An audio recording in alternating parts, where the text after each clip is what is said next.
Okay, hi. Sorry for the blown out picture and the low res and everything. I just needed to get something in front of this video really quick. Um, so this is just a video explaining, to the best of my knowledge, how Kirby's floating height cap works, which is just basically how high he's allowed to float off the ground. And the places where you can manipulate it, the places where it might be frustrating, and, you know, just all of my knowledge, which will be generally useful. Oh my god, it's getting... Am I disappearing? What's happening? Ah!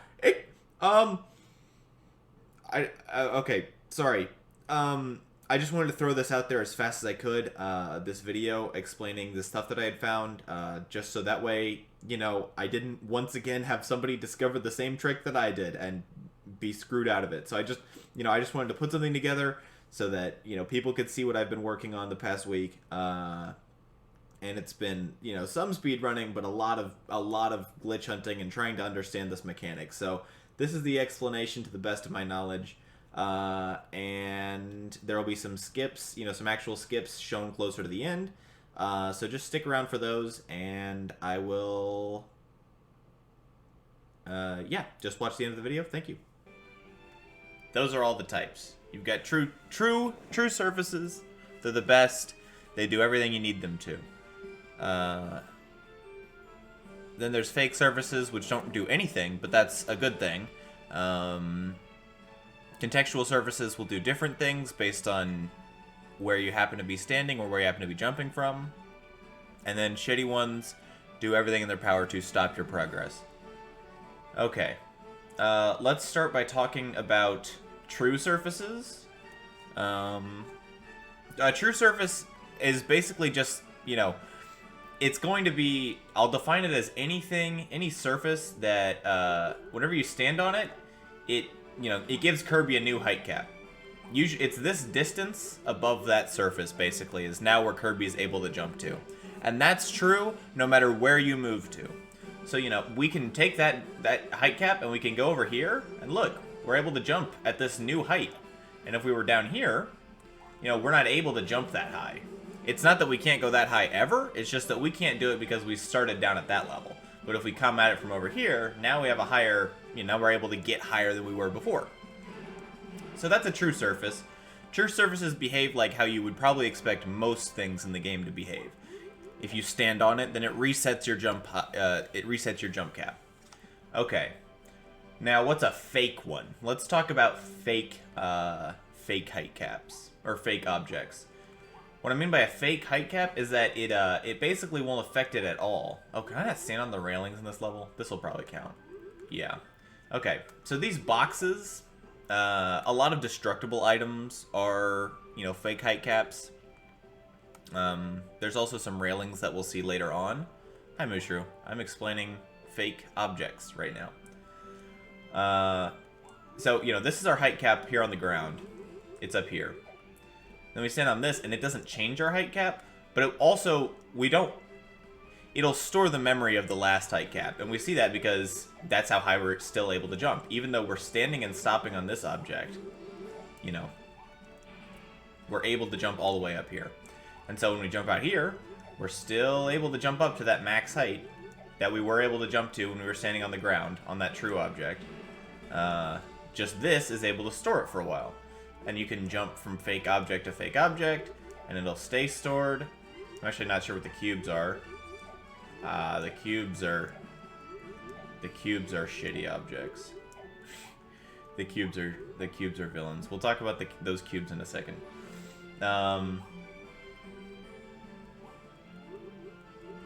Yeah. Okay.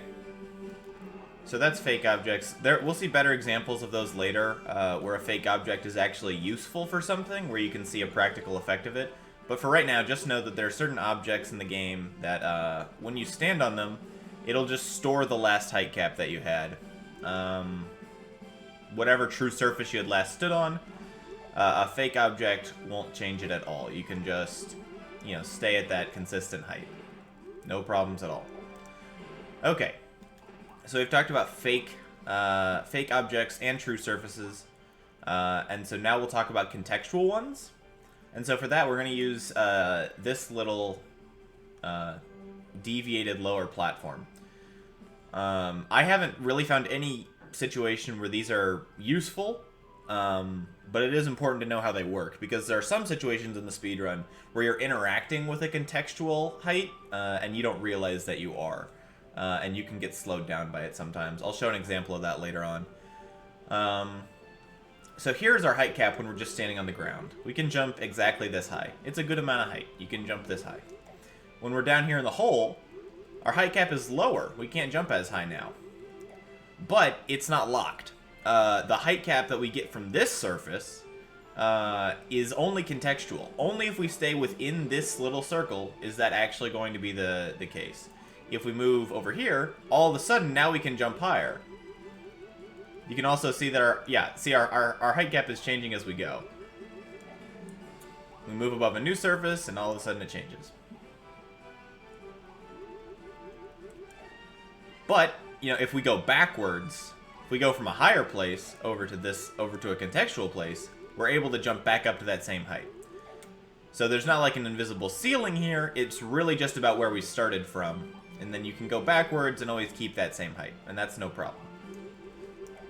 So just know that, the lowest point in the stage is the worst spot to start your jump, because you won't have the height that you need to have. Contextual surfaces are bad to start tricks from, but once you know that they're there, it's just a matter of avoiding them, and they won't actively get in your way at all. Okay. And now we can talk about shitty objects. The worst class of objects, in that they don't help us very much.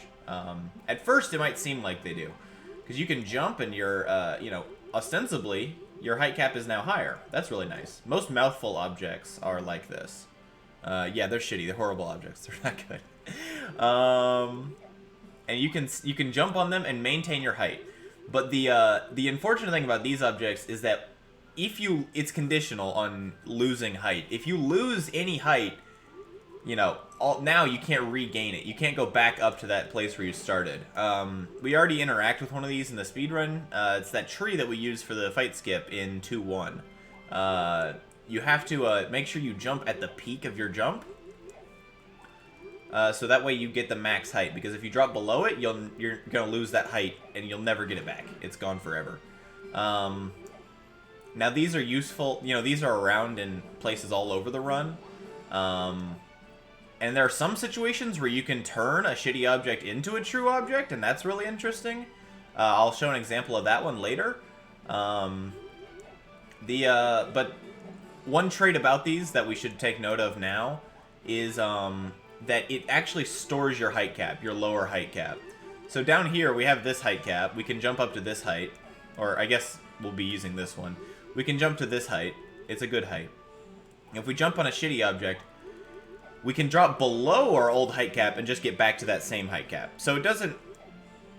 That rule about, losing height and not being able to get it back, that's true until you pass the threshold of your old height cap, at which point you can just jump back up to that. So, yeah. Those are shitty objects. They don't do anything except give you a temporary boost. If you can get to your objective with just double jumps, then you will be fine. Or tornado is also useful in those situations because it's it's lossless height. But in general, we can't do much with these objects. We'll see an example of those later. Yes, that's a good thing I should explain. Yeah, I had made the assumption for a long time that fire dashes on their own, lowered your height cap. Like if you did a fire dash, you weren't going to be able to recover that height. But there's situations like with this skip where that's obviously not true. The reason you might think that is if you had been doing fire dashes off of shitty objects. Yeah, if you fire dash off a shitty object and you can't gain the height that you lose during it back, then it will definitely appear as though the fire dash was the thing that cost you your height. When in reality, you can do the two fire dashes, double jump all the way back to your height cap, and then fire dash again, all within your airtime. And you use that multiple times throughout the run. So that misconception might be around. I'm not actually sure. But yeah, that's definitely not how it works. Okay. So here's a situation that we can use to illustrate shitty objects and height cap manipulation. So this is a section in the run where they want you to use this staircase and move it and go hop up on a platform over there. But that's really slow, and so one thing I found we can do is we can do fire dashes to get over there. And this is all very, you know, we're getting into the section of speculatory science. So anyways, here's the skip.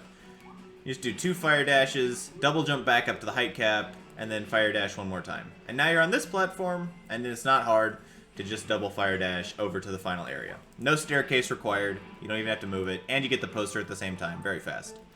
Okay, now let's try it again. Let's go back and just see if we can do it one more time. Okay. Oh wait, it's actually gonna, it is gonna let us now. Interesting. Okay. I missed, but okay. What we're trying to get it to do is change the camera angle, because it's very easy actually for this staircase to turn into a shitty object. Are we there? No, the camera is moved up, so we're gonna be able to do the trick. How do we get this to work? The problem is that we don't actually know why the camera changes and why it's the property of the object changes. Uh-oh.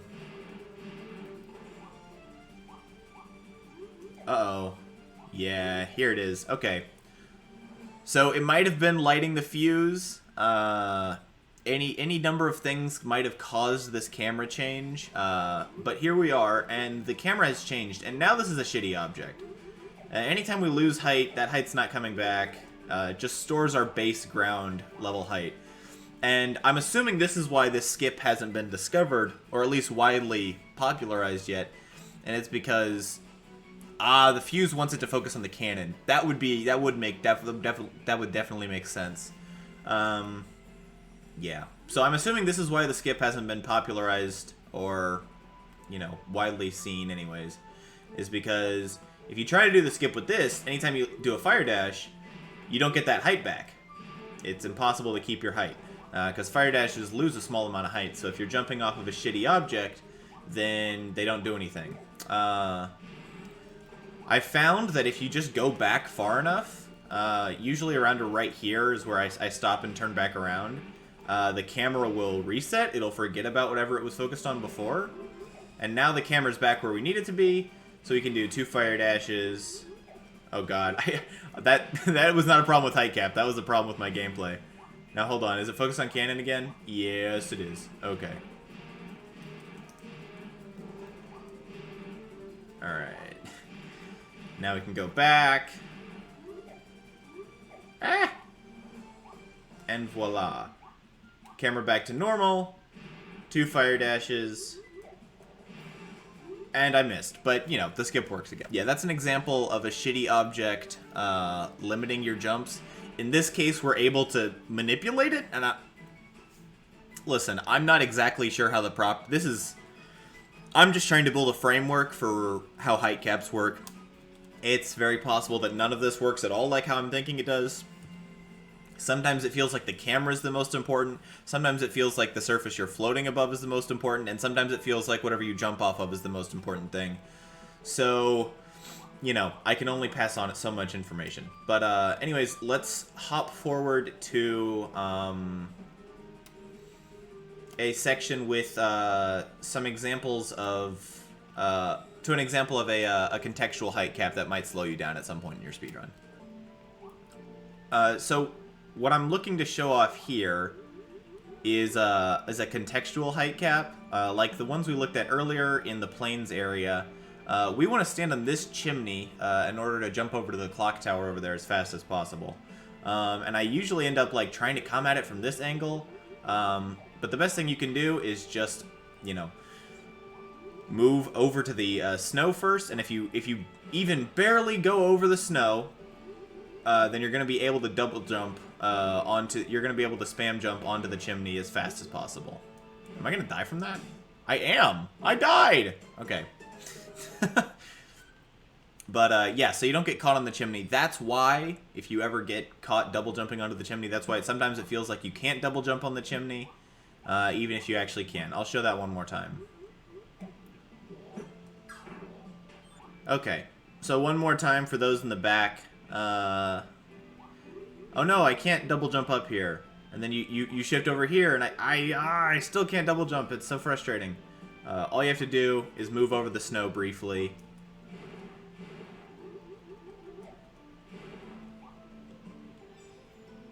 Lovely. And that's how you do that fast. Okay. So now we're going to move on to a some real skip applications and just explain the height cap stuff that applies to it as we go. We'll also learn some bonus rules along the way. And let's jump forward to that. So we're back. We're here in Northeast Frost Street, which is level 4-3. And I'm here to show just a quick fight skip that relies on one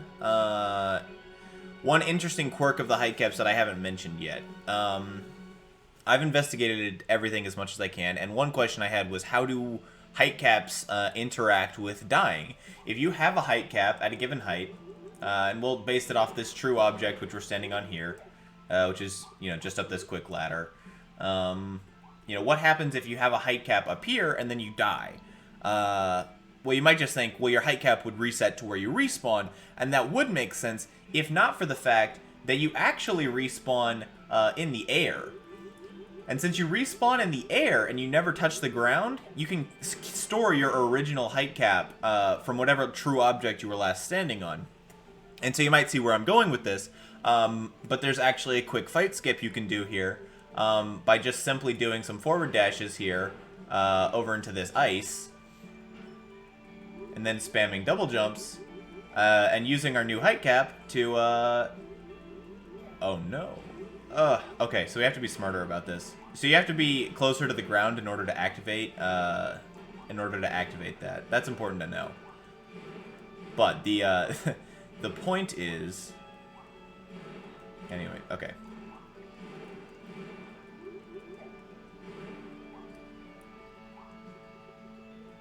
Yeah, so we can use forward dashes to get in the, and then we double jump. We'll stay close to the ground, and then double jump all the way up. Excellent. And then it's just a quick forward dash, and we can skip that fight very quick using death storage or height cap storage, whatever you want to call it. That's a really quick time save, and now I'll go and show another better example, one that saves some more time, actually. Cuts out a recent adaptation in the run. I will be right back with that. Okay, so I'm back, and we're here in Beast Pack Final Stand, and you might be surprised to see that I'm actually still in Volcano Fire. And that's because the purpose of these next few glitches is going to be to show that we don't need to pick up Tornado in a Beast Council. Tornado isn't necessary to do the skips that we use it for, and we can accomplish them all using death storage or respawn storage with Kirby or with Volcano Fire. And because of that, and because the actual time it takes to perform the glitches is comparable, I would say that it's probably not worth it to go and grab Tornado. It's obviously a comfort pick. I like doing these death storage strats, so I'll probably be going for that in my own runs. And the time is probably comparable. But I just wanted to show that it is possible with Volcano Fire, and maybe this would inspire some other people to go and do some other tricks. So anyways, let's get over to the crane.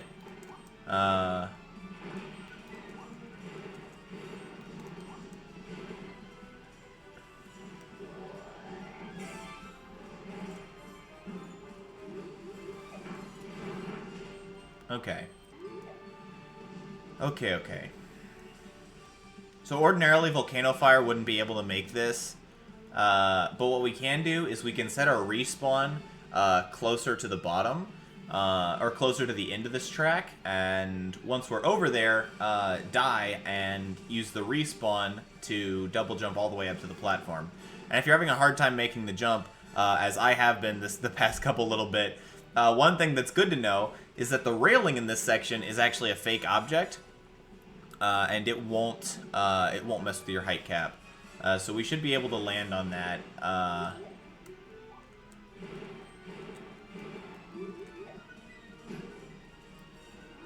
Now double jumps. And we're safe. There we go. So that's perfectly possible with Volcano Fire. Now the skips in the Poison Frog room are just as possible. What we're going to do in this room is aim to set our respawn close to the top corner of that next platform.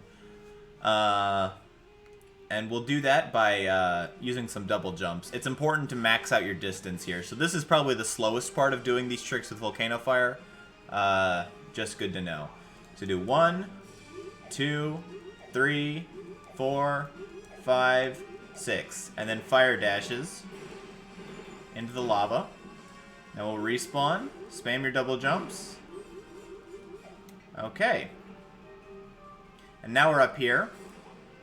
And so our goal is to set our respawn right around there. Now we'll die. With the new height cap that we got from the Poison Frog platform, we're able to double jump all the way up and grab the D. And anyways, that is the Poison Frog skip and Crane skip with Volcano Fire. I guess it's up to the community. You decide. Is that faster or slower? I'm not sure.